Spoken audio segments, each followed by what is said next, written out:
Mac mini M4 2025 का सबसे ज्यादा बिकने वाला एप्पल कंप्यूटर बन रहा है, लेकिन इसमें सबसे बड़ी दिक्कत यह है कि इसके बेस वर्जन में सिर्फ 256 GB मिलता है। और अगर आपको 1 TB तक का स्टोरेज चाहिए तो इसके लिए आपको पूरे 40,000 रुपए एक्स्ट्रा देने होंगे। तो क्या इन 40,000 को बचाकर हम अलग से कोई एक्स्ट्रा स्टोरेज ले सकते हैं?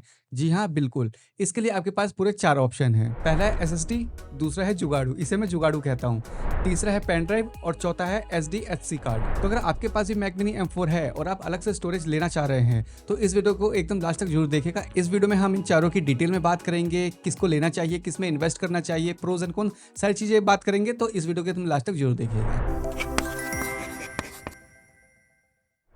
तो सबसे पहले आता है एक्सटर्नल SSD। इसका कॉस्ट लगभग 11,000 रुपए का है, 1 TB स्टोरेज है और जो इसकी स्पीड है वो 1000 MBPS की है। इसी के साथ ये डस्ट प्रूफ, वाटर प्रूफ और शॉक प्रूफ भी है, मतलब कि अगर आपके हाथ से ये गिर भी जाता है तो भी ये सेफ रहेगा। और साथ ही इसके टाइप C पोर्ट से आप USB A को भी कनेक्ट कर सकते हैं और USB टाइप C को भी कनेक्ट कर सकते हैं। इसके साथ ही इसमें हीट सिंक इनबिल्ट होता है, तो आपको गर्म होने की भी ज्यादा टेंशन नहीं रहेगी और ये लॉन्ग टर्म के लिए काफी अच्छा है, मतलब ये आप 5 साल 10 साल भी आपका डाटा इसमें सिक्योर रहेगा। इसके बाद आता है ये जुगाड़ू। मैं इसे जुगाड़ू कहता हूँ क्योंकि इसे दो चीजों से मिलकर बनाते हैं। एक तो ये SSD है, इसकी कीमत 5,000 रुपए के आसपास है और साथ ही एक इसको इनक्लोजर की जरूरत पड़ती है, इसका कॉस्ट आपको 500 रुपए पड़ेगा। एक चीज आपको यहाँ पे ध्यान रखना होगा कि सभी इनक्लोजर सभी SSD को सपोर्ट नहीं करते हैं, तो इनक्लोजर खरीदते समय आपको ये देखना पड़ेगा कि आपका SSD इसको सपोर्ट करता है या नहीं। इसके साथ ही ना ये डस्ट प्रूफ होते हैं ना ये वाटर प्रूफ होते हैं और आपके हाथ से एक बार गिरने पर SSD तो शायद बच जाएगी लेकिन इसका इनक्लोजर जरूर टूट जाएगा। और साथ ही आप इसे USB टाइप A और USB टाइप C किसी से भी कनेक्ट कर सकते हैं, लेकिन इसका डेटा ज्यादा लंबे समय तक सिक्योर नहीं रहता, ये जल्दी खराब भी हो जाते हैं। जैसे इसके इनक्लोजर खराब हो गए, उनमें जंग लग गया, इनमें रस्ट लग गया,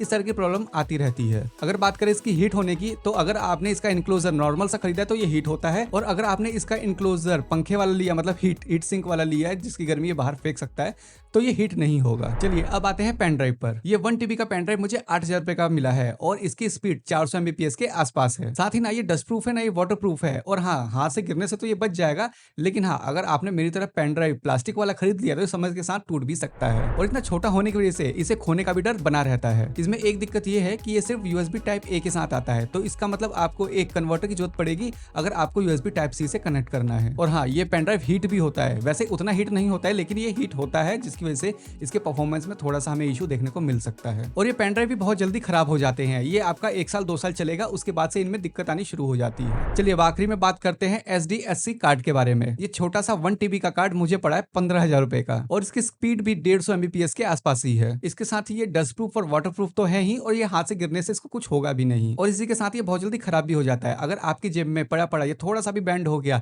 तो ये काम करना बंद कर देता है, और हाँ, इतना पतला होने की वजह से ये बहुत बार टूट भी जाता है। अब आपको इन चारों के बारे में पता लग गया होगा, तो चलिए फाइनल कंक्लूजन पे आते हैं कि मैक मिनी M4 के लिए आपको इन चारों में से किसको चुनना चाहिए। देखिए, SDHC कार्ड बहुत जल्दी खराब भी हो जाता है और ये टूट भी जाता है, तो इसको तो आप लेना ही मत, और वैसे भी ये सिर्फ कैमरास के लिए बने होते हैं। अब आते हैं पेन ड्राइव पर। पेन ड्राइव को आप ज्यादा लंबे समय तक अपने साथ नहीं रख सकते हैं। अगेन, ये वाटर प्रूफ नहीं होता है, तो इसमें पानी जाते ही ये खराब हो जाता है, साइज में छोटा होने की वजह से ये खो भी जाता है, और हाँ, जैसे कि मैंने बताया कि अगर आपने प्लास्टिक का खरीद लिया है तो ये 1-2 साल के बाद टूट भी जाएगा, तो अभी इसको भी हटा देते हैं। अब इसके बाद आता है जुगाड़ू।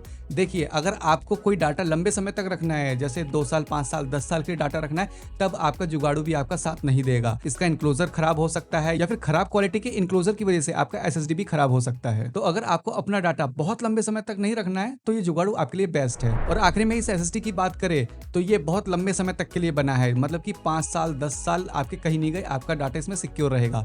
वाटर प्रूफ भी होता है, शॉक प्रूफ भी होता है, तो अगर आपके हाथ से गिर भी जाता है, कोई चीज इस पे रख भी देते हैं, ये दब भी जाता है, बैंड भी हो जाता है, तो भी ये काम करता रहेगा। तो उम्मीद है आपको इस वीडियो से पता चल गया होगा कि आपको अपने मैक मिनी M4 के लिए किस तरह का स्टोरेज डिवाइस लेना चाहिए। अगर आपको किसी भी तरह का कोई क्वेश्चन है तो नीचे कमेंट में जरूर लिखिएगा, और वीडियो पसंद आई तो वीडियो को लाइक जरूर कीजिएगा। इसी तरह के मजेदार वीडियोस देखने के लिए चैनल को सब्सक्राइब कर लीजिए। वीडियो को पूरा देखने के लिए बहुत बहुत शुक्रिया। मिलते हैं नेक्स्ट वीडियो में।